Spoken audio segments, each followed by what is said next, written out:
Bonjour, je suis Denis Hersam, je suis directeur de la Chambre de commerce, des métiers et d'agriculture de Wallis et Futuna. Et je suis ici pour présenter le projet Groupe Initiative Jeunesse qu'on a monté en tant que Chambre d'agriculture à Wallis et à Futuna.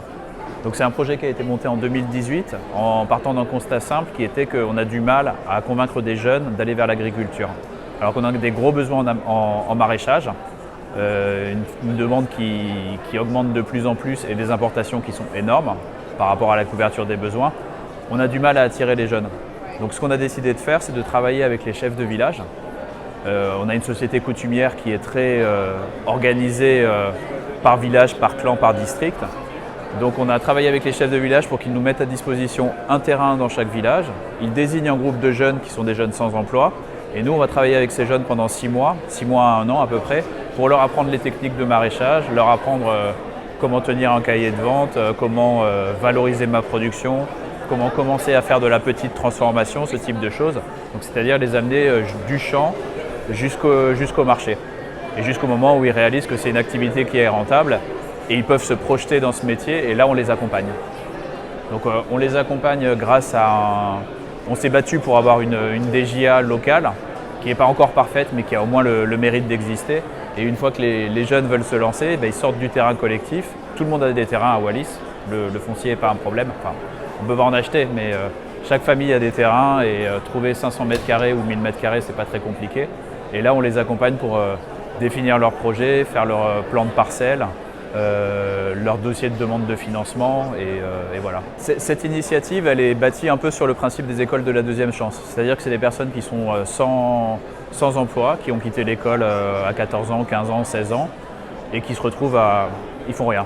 Ils font rien, ils vivent avec la famille, ils font un peu d'agriculture familiale, donc quelque chose qui a une très mauvaise image. Planter les tarots, planter les maniocs, travailler avec la baramine en plein soleil, c'est pas quelque chose qui est valorisé.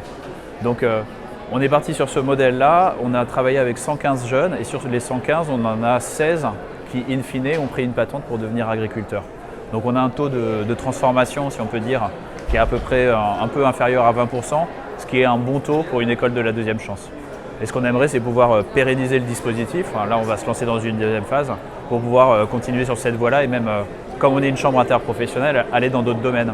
Là, c'est l'agriculture, ça pourrait très bien être le numérique, par exemple. On a 2 techniciens à Wallis et 1 à Futuna qui s'occupent de ça et qui ont vocation à être sur le terrain toute la journée.